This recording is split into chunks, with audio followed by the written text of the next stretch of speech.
नमस्कार, मैं आपके साथ गेटी भाव्या।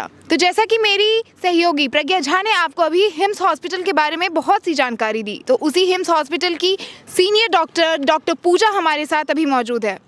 तो डॉक्टर पूजा, पहली बात तो वेलकम। थैंक यू मैम, यहाँ पे बहुत सारे डिफरेंट पेशेंट्स आते हैं, तो आप उनको ट्रीट एक ही तरीके का देती हैं, कैसे देती हैं? ओके तो सबसे पहले तो आजकल आप लोग देखते ही हो कि एक पैथी ऐसी है जो किसी के ऑर्गन को ट्रांसफ़र कर रहे हैं, किसी के ऑर्गन्स को ऑपरेट करके निकाल रहे हैं। आपको दिन में 20-20 दवाइयाँ खानी पड़ती हैं। और दूसरी पैथी जहाँ पे हम बात करते हैं वो ऐसी है जो दवाइयों को बंद कराती है, आपको ऑपरेशन ना हो इस तरीके से ट्रीटमेंट देती है, या फिर किसी का ऑर्गन ट्रांसप्लांट होने की नौबत ना आए उससे बचाती है। तो यहाँ जो ट्रीटमेंट है वो हम इंटीग्रेटेड लेवल पे कर रहे हैं। मींस जिस पैथी से जिसको असर होता हो या जल्दी रिकवरी मिलती हो उस तरीके से हम ट्रीट कर रहे हैं, जो कि बिल्कुल नेचुरल वे में है। जिसमें अगर आपने कभी सुना हो कि पंचकर्म थेरेपीज़ होती हैं, योगा, मेडिटेशन, जो अंदर से सेल्स की हीलिंग पे काम करता है, हम उस तरीके से काम करते हैं ताकि हम दवाइयों पे ना डालें मरीज़ों को। क्योंकि लोग ना दवाइयाँ खा खा के आजकल परेशान हो चुके हैं, और ये आप भी इस चीज़ से एग्री करेंगे। क्योंकि आप किसी को भी देखो, हर घर में 2 लोग ऐसे ज़रूर मिलेंगे जो सुबह खाना खाने से पहले, खाना खाने के बाद तरह तरह की दवाइयाँ खाते रहते हैं। तो यहाँ पे लोगों का पहला विश यही होता है कि जल्दी से जल्दी मेरी दवाइयाँ बंद करवा दो। तो हम उसी चीज़ पे फोकस करते हैं।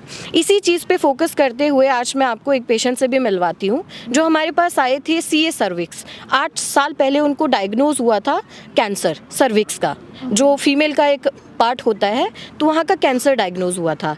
इनकी जो थी वो कीमोथेरेपीज़ भी हुई। अब ये लास्टली जब इनको लगा कि अब अकॉर्डिंग टू एलोपैथी जो है वो कीमो रेडिएशंस आप जानते ही हो, बट आप खुद सोचो कि इतना केमिकल अगर बॉडी में जाएगा तो उससे बॉडी पे क्या इफेक्ट होगा।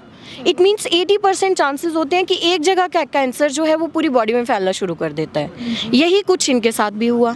तो हम इन्हीं से जानते हैं कि ये जब आए थे तो क्या प्रॉब्लम थी, इनको क्या बेटरमेंट फील हो रहा है, वो थोड़ा सा हम इन्हीं से बात कर लेते हैं ताकि वो कनेक्शन बन सके किसी भी पेशेंट का जो कीमो रेडिएशन की साइड जा रहे हैं वो वहाँ से बच सके।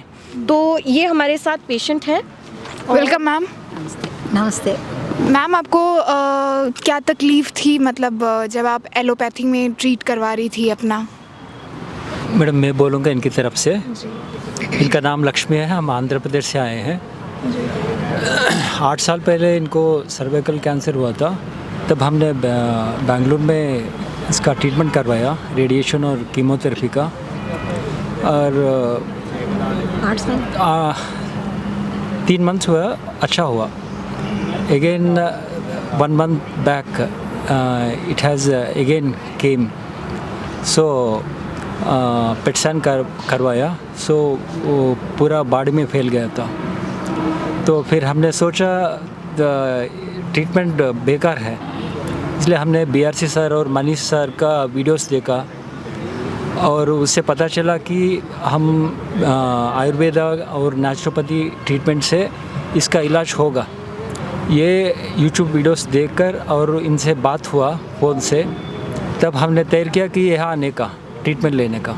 सो यहाँ आके हमको 8 दिन हुआ। जब आए थे पूरा सांस लेने में पूरा दिक्कत हो रही थी इनको।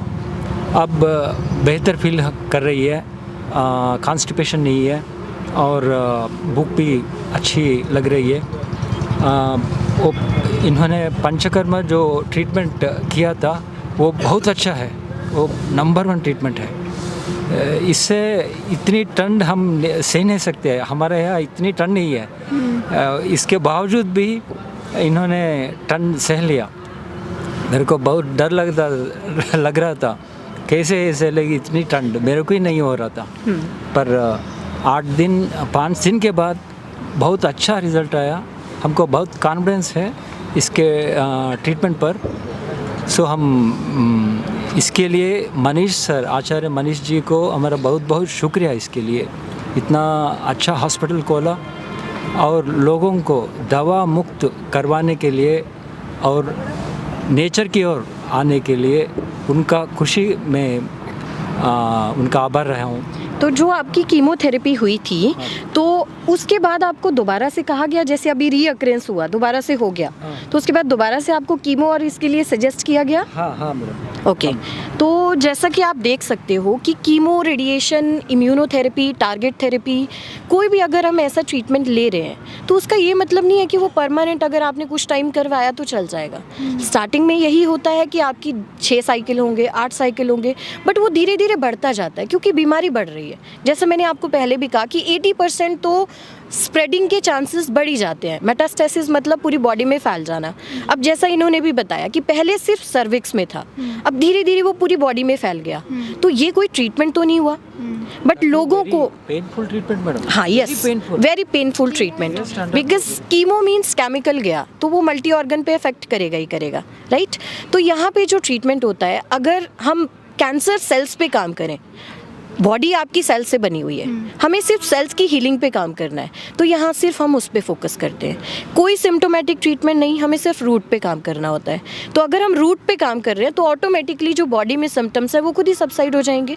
तो इसीलिए कोई केमिकल नहीं। अगर आप लोग चाहते हो, कोई भी जो मेरी इस वीडियो को देखेगा या फिर कोई भी ऐसे पेशेंट जो कैंसर से पीड़ित हैं या फिर कोई भी ऐसा ऑर्गन जो फेलियर में जा रहा है, तो एक बार अपने ऑर्गन को बदलवाने की बजाय या उसको निकलवाने की बजाय, अब आपने लाखों लोग देखे होंगे, गॉल ब्लैडर स्टोन हुआ, गॉल ब्लैडर निकाल दिया, यूट्रस में सॉली हुई, यूट्रस ही निकाल दिया, तो उससे क्या होगा? आपको क्या लगता है उससे बॉडी में इफेक्ट नहीं आएगा?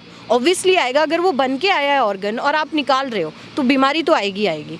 तो कोई भी ऑर्गन निकालने से पहले एटलीस्ट एक बार ट्राई ज़रूर करें उसको बचाने की।